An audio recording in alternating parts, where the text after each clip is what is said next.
ಐವತ್ತೈದನೆಯ ಕೀರ್ತನೆ 17ನೆಯ ವಚನ. 3 ವಿಷಯಗಳನ್ನು ನಿಮ್ಮೊಂದಿಗೆ ಹಂಚಿಕೊಳ್ಳಲು ಬಯಸ್ತೇನೆ, ಬನ್ನಿರಿ. ಮೊದಲನೇದಾಗಿ 17ನೇ ವಚನ ಏನು ಹೇಳುತ್ತೆ ಎಂದು ಓದಿಕೊಳ್ಳೋಣ. 55ನೆಯ ಕೀರ್ತನೆ 17ನೆಯ ವಚನ. ಸಾಯಂಕಾಲದಲ್ಲಿಯೂ ಉದಯಕಾಲದಲ್ಲಿಯೂ ಮಧ್ಯಾಹ್ನದಲ್ಲಿಯೂ ನಾನು ಧ್ಯಾನಿಸುತ್ತಾ ಆತನಿಗೆ ಮೊರೆಯಿಟ್ಟೆನು, ಆತನು ನನ್ನ ಪ್ರಾರ್ಥನೆಯನ್ನು ಲಾಲಿಸಿದನು. ರೈಟ್ ಫ್ರೆಂಡ್ಸ್, ಕನ್ನಡದಲ್ಲಿ ನಾವು ಓದಿಕೊಂಡಿದ್ದೇವಲ್ಲವೇ? ನಾವು ನೋಡುವುದೇನೆಂದರೆ, ಸಾಯಂಕಾಲದಲ್ಲಿಯೂ ಉದಯದಲ್ಲಿಯೂ ಮಧ್ಯಾಹ್ನದಲ್ಲಿಯೂ ನಾನು ಧ್ಯಾನಿಸುತ್ತಾ ಮೊರೆ ಇಡುವೆನು ಎಂಬುದಾಗಿ ಇದೆ ಅಲ್ಲವೋ? ಇಂಗ್ಲಿಷ್ ಬೈಬಲ್ನಲ್ಲಿ ಮೊರೆ ಇಡುವೆನು ಅನ್ನೋದು ಹೇಗಿದೆ ಗೊತ್ತಾ?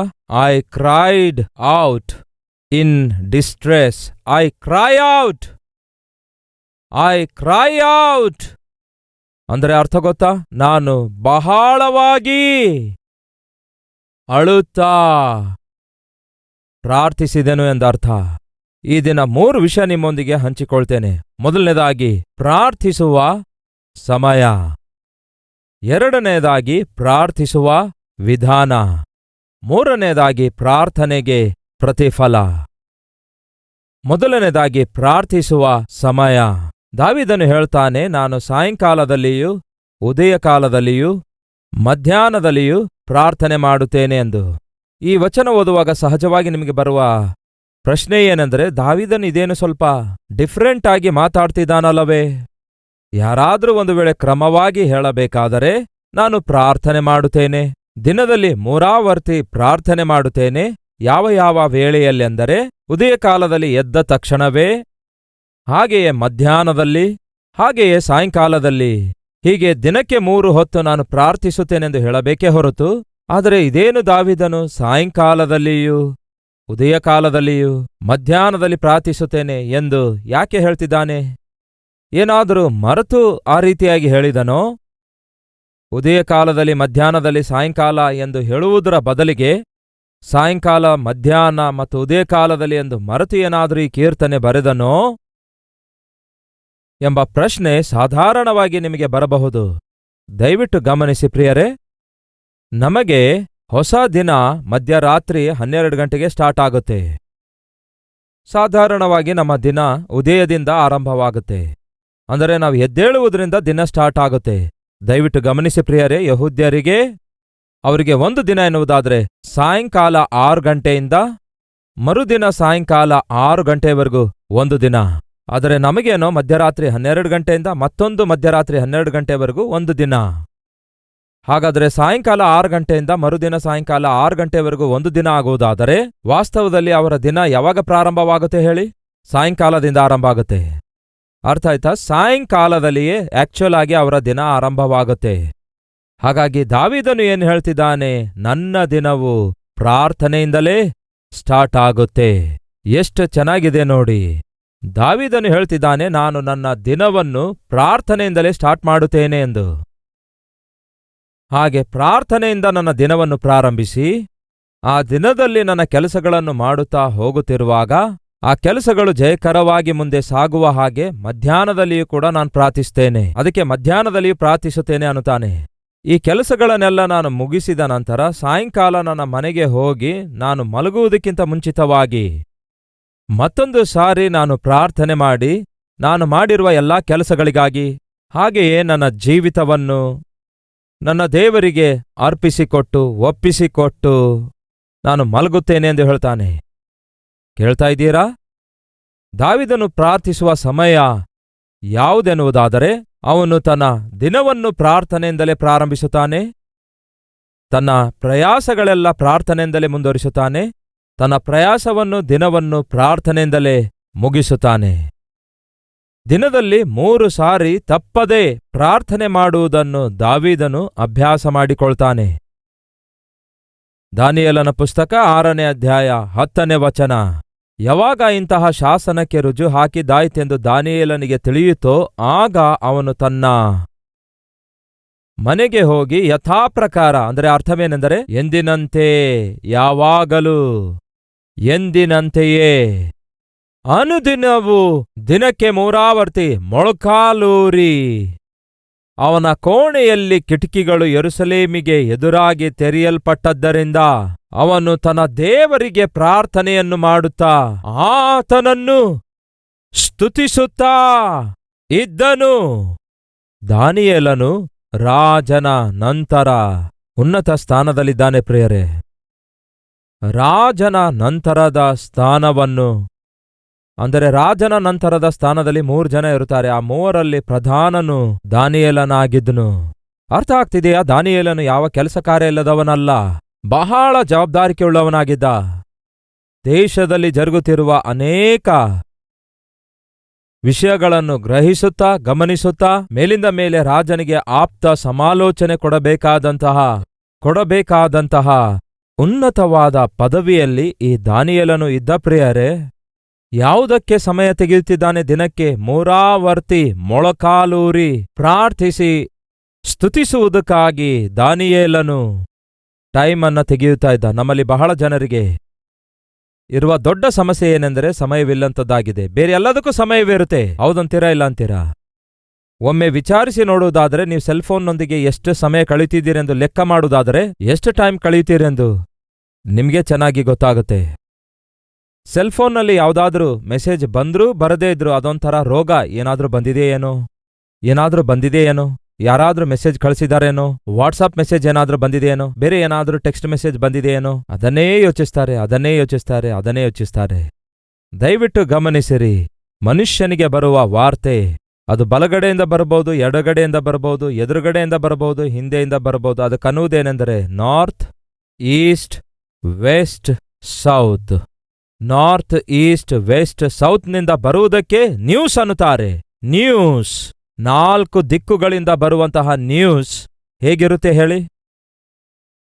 ಬೆಳಗ್ಗೆ ಎದ್ದ ತಕ್ಷಣ ನೀವು ನ್ಯೂಸ್ ಪೇಪರ್ ಓದುವಾಗ ಆ ನ್ಯೂಸ್ ಹೇಗಿರುತ್ತೆ ಹೇಳಿ? ಏನಾದ್ರೂ ಶುಭವಾರ್ತೆ ಇರುತ್ತಾ? ಕುಂಠಿತಗೊಂಡಿರುವ ಸ್ಟಾಕ್ ಎಕ್ಸ್ಚೇಂಜ್ಗಳು, ಇವು ಈ ದಿನದ ವಾರ್ತೆಗಳು. ನಿಜ ಅಲ್ಲ ಅಂತೀರಾ? ಗತದಲ್ಲಂತೂ ಕರೋನಾ ವ್ಯಾಧಿಯಿಂದ 150 ಜನ ಮೃತ್ಯು ಹೊಂದಿದ್ರು. ನಿಜ ಅಲ್ಲ ಅಂತೀರಾ? ಇಂಥ ನಿರ್ದಿಷ್ಟವಾದ ಸ್ಥಳದಲ್ಲಿ ಘೋರವಾದ ರೋಡ್ ಅಪಘಾತ. ಇದೇ ಅಲ್ಲವೋ ನಾವು ನೋಡ್ತಿರುವ ವಾರ್ತೆ? ಆತ್ಮಹತ್ಯ ಇಲ್ಲವೇ ಕೊಲೆ ಜರುಗಿತು. ಅಂದ್ರೆ ಅರ್ಥ ಮಾಡಿಕೊಳ್ಳಿ ಫ್ರೆಂಡ್ಸ್, ನಮಗೆ ನಾರ್ತ್ನಿಂದ ಈಸ್ಟ್ನಿಂದ ವೆಸ್ಟ್ನಿಂದ ಸೌತ್ನಿಂದ ಬರುವಂತಹ ವಾರ್ತೆಗಳೆಲ್ಲ ಸ್ವಲ್ಪ ಮಟ್ಟಿಗೆ ಮನುಷ್ಯನಿಗೆ ಭಯ ತುಂಬಿಸುವಂತೆ ಮಾಡ್ತಿದೆ, ಭ್ರಾಂತಿಗೊಳಪಡಿಸುತ್ತಿವೆ. ಪ್ರಪಂಚ ಯಾವ ಕಡೆಗೆ ನಡೆಯುತ್ತಿದೆ ಎಂಬ ಪ್ರಶ್ನೆ ಬರುವಂತೆ ಮಾಡ್ತಿವೆ. 4 ದಿಕ್ಕುಗಳಿಂದ ಬರುವ ವಾರ್ತೆ ನಮಗೆ ಕ್ಷೇಮ ಕೊಡದೇ ಇರಬಹುದು, ಆದರೆ ಮೇಲ್ಗಡೆಯಿಂದ ಬರುವಂತಹ ಒಂದು ವಾರ್ತೆ ಇದೆ ಅಲ್ಲವೋ, ಆ ಒಂದು ವಾರ್ತೆ ಮಾತ್ರ ಮನುಷ್ಯರಿಗೆ ಕ್ಷೇಮವನ್ನು ಕೊಡುತ್ತೆ.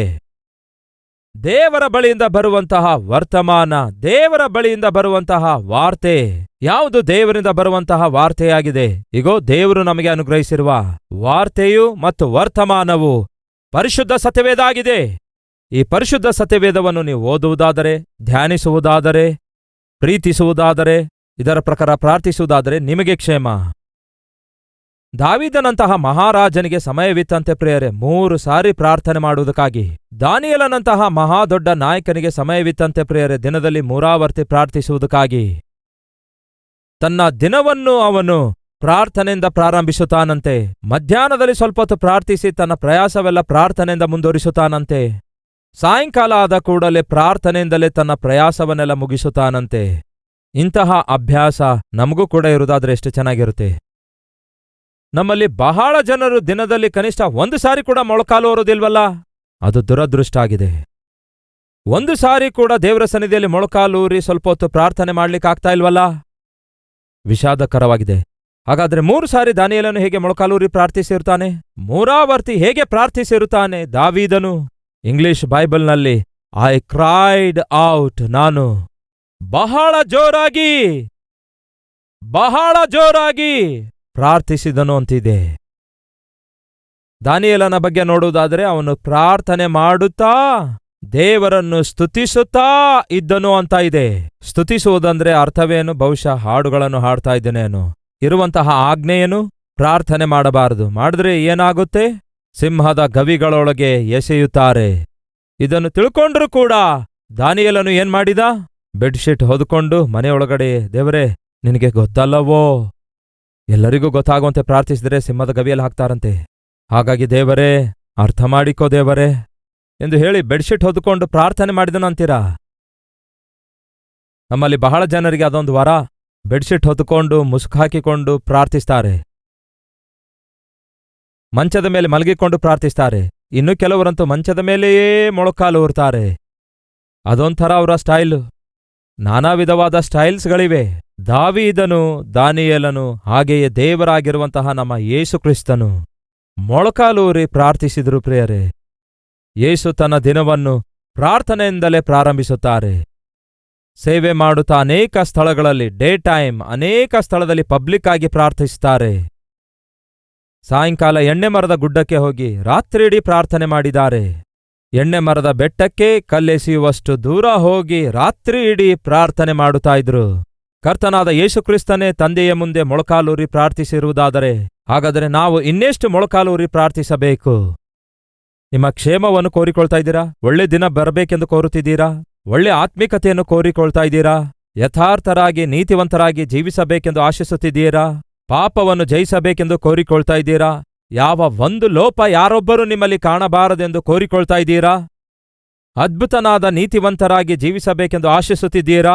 ಅದು ಸಾಧ್ಯವೋ? ಯಶ್, ಸಾಧ್ಯ. ಹೇಗೆ ಸಾಧ್ಯ?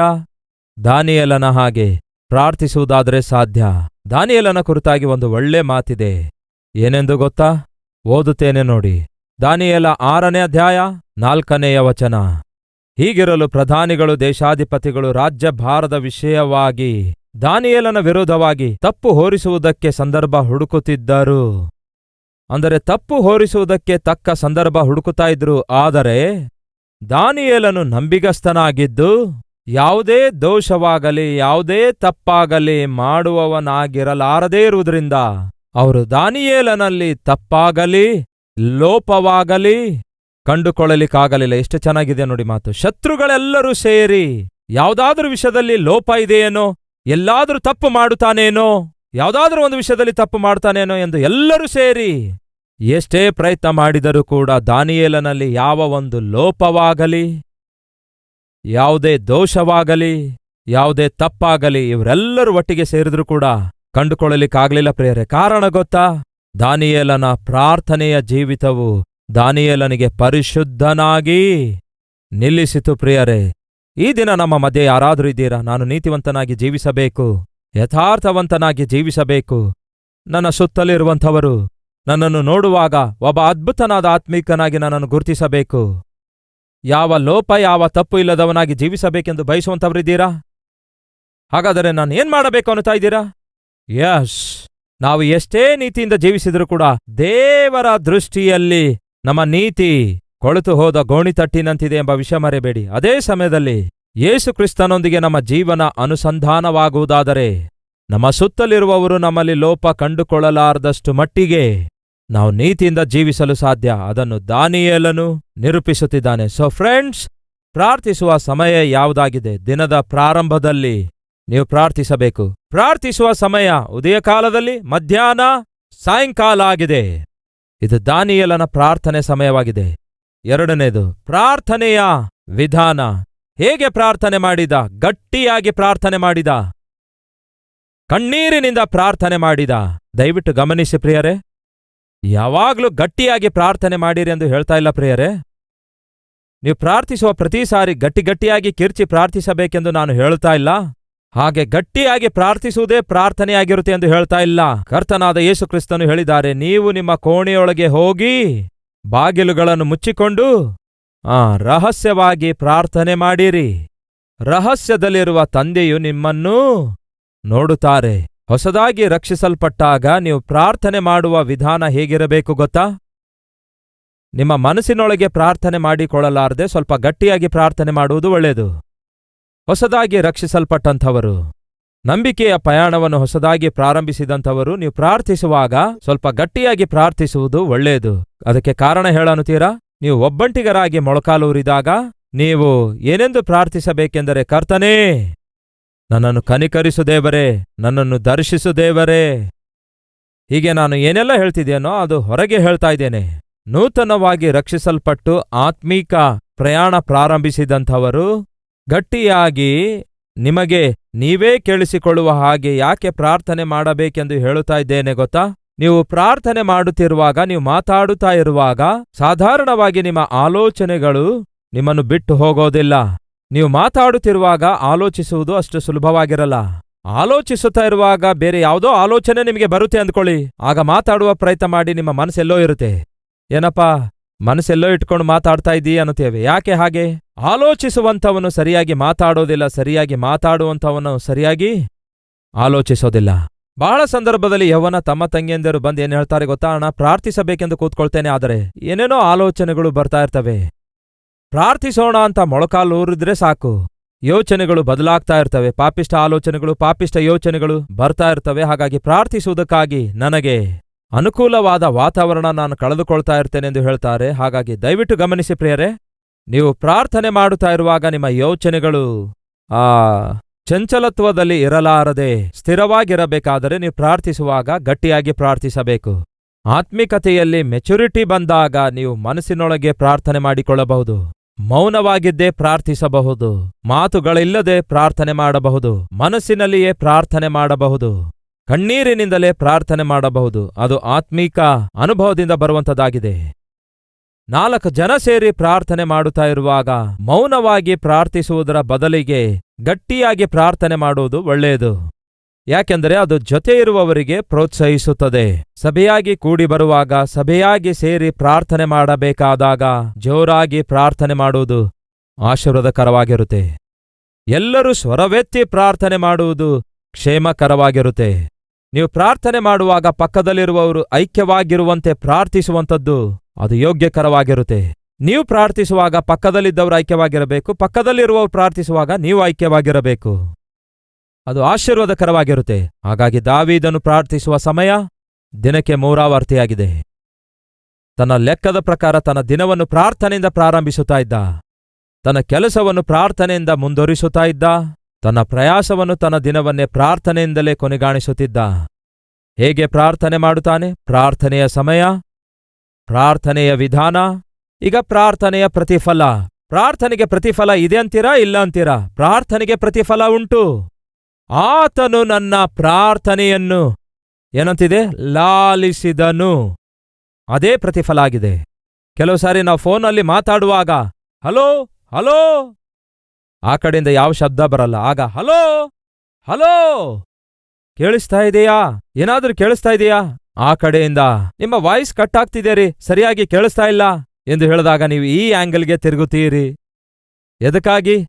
ಸಿಗ್ನಲ್ ಏನಾದರೂ ದೊರಕುತ್ತದೆ ಎಂದು. ಆ ಆಂಗಲ್ನಲ್ಲಿ ದೊರಕದಿದ್ದರೆ ಈ ಆಂಗಲ್ಗೆ ಬರ್ತೀರಿ, ಫೋನ್ ಪೂರ್ತಿ ತಿರುಗಿಸ್ತಾ ಇರ್ತೀರಿ. ಎದಕ್ಕಾಗಿ? ಯಾವ ಕಡೆಯಿಂದ ಲೈನ್ ದೊರಕುತ್ತದೆ ಅನ್ನುವುದಕ್ಕಾಗಿ. ಹೌದೋ ಇಲ್ಲವೋ? ದಯವಿಟ್ಟು ಕೇಳಿರಿ. ದಾನಿಯೇಲನು ಕೂಡ ಆ ಕಡೆ ಈ ಕಡೆ ತಿರುಗಿ ಕೊನೆಗೆ ಯಾವ ಕಡೆ ತಿರುಗುತ್ತಾನೆ ಗೊತ್ತಾ? ಯೆರೂಸಲೇಮಿನ ಕಡೆಗೆ ತಿರುಗಿ ತನ್ನ ಕಿಟಕಿಗಳನ್ನು ತೆರೆದು ಪ್ರಾರ್ಥನೆಯನ್ನು ಮಾಡುತ್ತಿದ್ದ. ಎದಕ್ಕಾಗಿ? ದೇವರು ಹೇಳಿದ್ದಾರೆ ಏನೆಂದು? ಯೆರೂಸಲೇಮಿನ ಆಲಯದಲ್ಲಿ ನನ್ನ ದೃಷ್ಟಿ ಯಾವಾಗಲೂ ಇಡುತ್ತೇನೆಂದು. ಹಾಗಾಗಿ ಯೆಹೂದ್ಯರಿಗಿರುವ ಒಂದು ನಂಬಿಕೆ ಏನೆಂದರೆ, ಆ ದೇವರ ಆಲಯ ಯಾವ ದಿಕ್ಕಿಗಿದೆಯೋ ಆ ಕಡೆಗೆ ತಿರುಗಿಕೊಂಡು ಪ್ರಾರ್ಥನೆ ಮಾಡುತ್ತಾ ಇದ್ರು. ಕಾರಣ ಗೊತ್ತಾ? ದೇವರು ನೋಡ್ತಿದ್ದಾರೆ ಎನ್ನುವುದಕ್ಕಾಗಿ. ಪ್ರಿಯ ಸಹೋದರ ಸಹೋದರಿಯರೇ, ನಾವು ಪ್ರಾರ್ಥನೆ ಮಾಡುವುದಾದರೆ ಕೇಳುವಂತಹ ಒಬ್ಬ ದೇವರು ಇದ್ದಾರೆ. ನಾವು ಪ್ರಾರ್ಥನೆ ಮಾಡಿದ್ರೆ ಕೇಳುವುದು ಮಾತ್ರವಲ್ಲದೆ ಉತ್ತರಿಸುವಂತಹ ಒಬ್ಬ ದೇವರು ಇದ್ದಾರೆ. ಆತನಿಗೆ ಕಣ್ಣುಗಳಿವೆ, ನೋಡುತ್ತಿದ್ದಾನೆ. ಆತನಿಗೆ ಕಿವಿಗಳಿವೆ, ಕೇಳಿಸಿಕೊಳ್ತಿದ್ದಾನೆ. ಆತನಿಗೆ ಬಾಯಿದೆ, ಮಾತಾಡಬಲ್ಲನು. ಆತನಿಗೆ ಮನಸ್ಸಿದೆ, ಅರ್ಥ ಮಾಡಿಕೊಳ್ಳಬಲ್ಲನು. ಬದುಕಿರುವಂತಹ ಮನುಷ್ಯನಿಗೆ ಬದುಕಿರುವಂತಹ ದೇವರೇ ಬೇಕು. ಹಾಗೆ ಬದುಕಿರುವಂತಹ ದೇವರೇ ನನ್ನ ಕರ್ತನಾದ ಯೇಸುಕ್ರಿಸ್ತನಾಗಿದ್ದಾರೆ. ಆತನು ನಿಮಗೋಸ್ಕರ ನನಗೋಸ್ಕರ ಮರಣ ಹೊಂದಿದ್ದಾರೆ. ಆದರೆ ಮರಣವನ್ನು ಗೆದ್ದು ತಿರುಗಿ ಎದ್ದು ಬಂದಂತಹ ಹಾ, ಏನಾಗಿದ್ದಾರೆ? ಇಂದಿಗೂ ಕೂಡ ಸಜೀವವಾಗಿರುವಂತಹ, ನಿಜವಾಗಿರುವಂತಹ ಲೋಕರಕ್ಷಕನಾಗಿದ್ದಾರೆ. ಪುನರುತ್ಥಾನ ಹೊಂದಿದಂತಹ ನಮ್ಮ ಕರ್ತನಾದ ಯೇಸು ಕ್ರಿಸ್ತನಾಗಿದ್ದಾರೆ. ಕೂಗಿಕೊಳ್ಳುವಾಗ ಕೇಳಿಸಿಕೊಳ್ಳುತ್ತಾರೆ. ಪ್ರಾರ್ಥಿಸುವುದಾದರೆ ಲಾಲಿಸುತ್ತಾರೆ ಪ್ರಿಯರೇ. ಲಾಲಿಸುವುದು ಮಾತ್ರವಲ್ಲ, ಉತ್ತರ ಕೂಡ ಅನುಗ್ರಹಿಸುತ್ತಾರೆ. ಪ್ರತಿಫಲ ಇದೆಯಾ? ನಾವು ಪ್ರಾರ್ಥಿಸುವುದಾದರೆ ಯಸ್, ಬೇಡಿಕೊಳ್ಳಿರಿ, ನಿಮಗೇ ದೊರೆಯುವುದು. ಆಪತ್ಕಾಲದಲ್ಲಿ ನೀವು ನನಗೆ ಮೊರೆಯಿಡುವುದಾದರೆ ನಾನು ನಿಮಗೆ ಸದುತ್ತರವನ್ನು ದಯಪಾಲಿಸುವೆನು. ನಿಮ್ಮಲ್ಲಿ ಎಷ್ಟು ಜನ ನಂಬುತ್ತೀರಿ? ಪ್ರಾರ್ಥನೆ ಮಾಡುವುದಾದರೆ ನನ್ನ ದೇವರು ಕೇಳಿ ಉತ್ತರ ಕೊಡುತ್ತಾರೆ ಎಂಬ ನಂಬಿಕೆ ಉಳ್ಳಂಥವರು ಕೈ ತೋರಿಸ್ತೀರಾ? ನೋಡಿ, ಎಷ್ಟು ದೊಡ್ಡ ಧನ್ಯರು ನಾವಾಗಿದ್ದೇವೆ. ಯಾವ ಜನಾಂಗಕ್ಕೆ ಯೆಹೋವನೇ ದೇವರಾಗಿದ್ದಾನೋ ಅವರು ಧನ್ಯರು. ಯಾಕೆಂದರೆ ಪ್ರಾರ್ಥನೆ ಮಾಡುವುದಾದರೆ ಕೇಳಿ ಉತ್ತರಿಸುವಂತಹ ದೇವರಿದ್ದಾರೆ. ಪ್ರಾರ್ಥಿಸುವ ಸಮಯ ಉದಯಕಾಲದಲ್ಲಿ, ಮಧ್ಯಾಹ್ನದಲ್ಲಿ, ಸಾಯಂಕಾಲದಲ್ಲಿ. ಪ್ರಾರ್ಥನೆಯ ವಿಧಾನ ಜೋರಾಗಿ, ಹಾಗೆಯೇ ಕಣ್ಣೀರಿನಿಂದ, ಅಂದರೆ ಆಸಕ್ತಿಯಿಂದ ಪ್ರಲಾಪಿಸುತ್ತಾ, ಕುಗ್ಗಿ ಹೋದ, ಜಜ್ಜಿ ಹೋದ ಹೃದಯದೊಂದಿಗೆ. ಇವೆಲ್ಲವೂ ಕೂಡ ಪರ್ಯಾಯ ಪದಗಳಾಗಿವೆ. ನೀವು ಪ್ರಾರ್ಥನೆ ಮಾಡುವಾಗ ಜೋರಾಗಿ ಪ್ರಾರ್ಥನೆ ಮಾಡಬಹುದು. ಕುಗ್ಗಿ ಹೋದ, ಜಜ್ಜಿ ಹೋದ ಮನಸ್ಸಿನೊಂದಿಗೆ ಪ್ರಾರ್ಥನೆ ಮಾಡಬಹುದು. ಕಣ್ಣೀರಿನಿಂದ ಪ್ರಾರ್ಥಿಸಬಹುದು. ನರಳಾಡುತ್ತಾ ಕೂಡ ಪ್ರಾರ್ಥಿಸಬಹುದು. ಒಂದು ದಿನ ಒಬ್ಬ ಸಹೋದರಿ ಮಂಚ ಹಿಡಿದಿರ್ತಾಳೆ, ಬಹಳ ಬಾಧೆಯಲ್ಲಿದ್ದಳು. ಪಾಸ್ಟರ್ ಅವರು ಹೋಗ್ತಾರೆ. ಹೋಗಿ, ಅಮ್ಮ, ನಿನಗೆ ಪ್ರಾರ್ಥನೆ ಮಾಡ್ಲಿಕ್ಕಾಗ್ತಿದೆಯಾ ಎಂದು ಕೇಳಿದ್ರಂತೆ. ಆಗ ಆ ಸಹೋದರಿ ಹೇಳ್ತಾಳೆ, ಅಯ್ಯ, ಪ್ರಾರ್ಥನೆ ಮಾಡ್ಲಿಕ್ಕಾಗ್ತಾ ಇಲ್ಲ ಅಯ್ಯ. ನನಗಿರುವ ಬಲಹೀನತೆಯ ನಿಮಿತ್ತವಾಗಿ, ನನಗಿರುವ ಈ ವ್ಯಾಧಿಯ ನಿಮಿತ್ತವಾಗಿ ಪ್ರಾರ್ಥನೆ ಮಾಡ್ಲಿಕ್ಕಾಗ್ತಾ ಇಲ್ಲಯ್ಯ. ಬಾಯಿಂದ ಯಾವ ಮಾತು ಬರ್ತಾ ಇಲ್ಲಯ್ಯ ಅಂದಾಗ ಪಾಸ್ಟರ್ ಅವ್ರು ಹೇಳ್ತಾರೆ, ಏನಮ್ಮ, ನಿನ್ನ ಬಾಯಿಂದ ಒಂದು ಮಾತು ಬರ್ತಾ ಇಲ್ಲ, ಪ್ರಾರ್ಥನೆ ಮಾಡ್ಲಿಕ್ಕಾಗ್ತಾ ಇಲ್ಲ ಎಂದು ಹೇಳ್ತಾ ಇದೆಯಲ್ಲವೇ? ಕನಿಷ್ಠ ನರಳಾಡ್ಲಿಕ್ಕಾಗ್ತಿದೆಯಾ? ಅದನ್ನು ಬಿಟ್ರೆ ಬೇರೆ ಏನ್ ಕೆಲಸ ಇದೆಯಯ್ಯ? ಅದೇ ಕೆಲಸ. ಯಾವ ಕೆಲಸ? ನರಳಾಡುವುದೇ ನನ್ನ ಕೆಲಸ ಅಂದಳು. ಆಗ ಪಾಸ್ಟರ್ ಅವ್ರು ಏನ್ ಹೇಳ್ತಾರೆ ಗೊತ್ತಾ?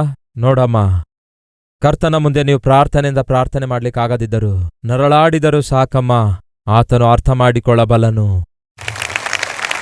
ಏನ್ ಹೇಳ್ತಾರೆ?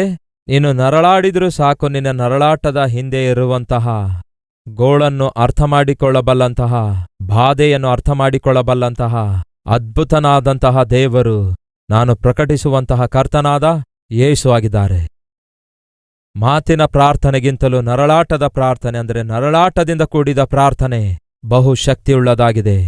ನಮ್ಮ ಪ್ರಾರ್ಥನೆಗೆ ಆತನು ಪ್ರತಿಫಲ ಕೊಡುತ್ತಾನೆ. ಆತನು ಕೇಳಿದ್ರೆ ಸಾಕು, ಉತ್ತರಿಸುತ್ತಾನೆ. ಆದರೆ ನೀವು ಪ್ರಾರ್ಥನೆ ಮಾಡುವಾಗ ದೇವರು ಕೇಳಬೇಕಾದರೆ ನಿಮಗೂ ದೇವರಿಗೂ ಮಧ್ಯ ಯಾವ ಪಾಪ ಅಡ್ಡ ಬರಲೇ ಬಾರದು.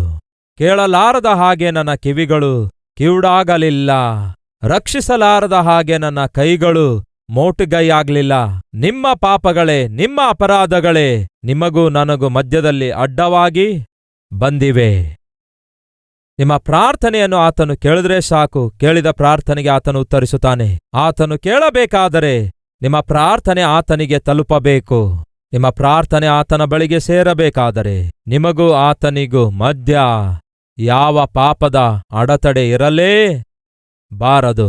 ಯಾವುದೇ ಅಡತಡೆ ಇಲ್ಲದಂತಹ, ದೇವರಿಗೂ ನಿಮಗೂ ಮಧ್ಯದಲ್ಲಿ ಯಾವುದೇ ಅಡತಡೆ ಇಲ್ಲದಂತಹ ಪ್ರಾರ್ಥನೆಯ ಜೀವಿತ ಹೊಂದಿಕೊಂಡು ಪ್ರತಿದಿನ ಉದಯ ಕಾಲದಲ್ಲಿ, ಮಧ್ಯಾಹ್ನದಲ್ಲಿ, ಸಾಯಂಕಾಲದಲ್ಲಿ ಹಾಗೆಯೇ ಹೃದಯಪೂರ್ವಕವಾಗಿ ಪ್ರಾರ್ಥಿಸುವಂತಹ ಆತ್ಮೀಕ ಜೀವಿತವನ್ನು ನಾವೆಲ್ಲರೂ ಹೊಂದಿಕೊಳ್ಳಬೇಕೆಂದು ಮನಪೂರ್ವಕವಾಗಿ ಪ್ರಾರ್ಥಿಸೋಣವೇ? ಬನ್ನಿ.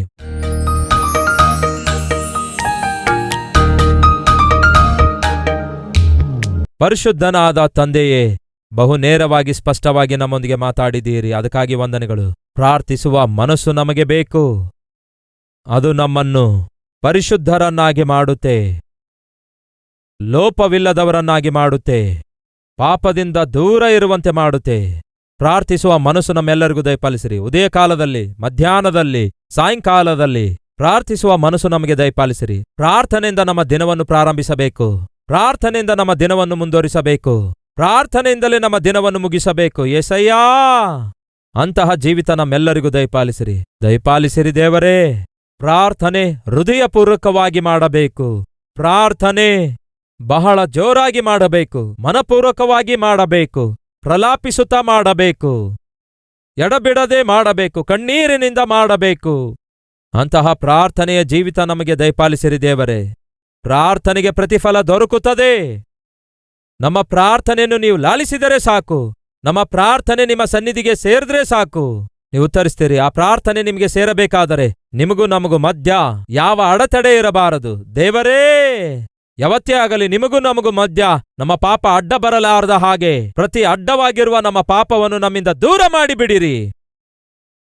ಪವಿತ್ರವಾಗಿ ನೀವು ನೋಡುವ ಪ್ರತಿ ಸಾರಿ ಯಥಾರ್ಥತೆಯಿಂದ ನೀತಿಯಿಂದ ಜೀವಿಸುವಂತಹ ಜೀವಿತ ನನಗೂ ನಮ್ಮೆಲ್ಲರಿಗೂ ದಯಪಾಲಿಸಿರೆಂದು ಯೇಸು ಕ್ರಿಸ್ತನ ನಾಮದಲ್ಲಿ ಬೇಡಿ ಹೊಂದಿದ್ದೇವೆ ತಂದೆಯೇ, ಆಮೇನ್. ನಮ್ಮ ವಿಳಾಸ Calvary, post box number 30, Kukatpally, Hyderabad 72.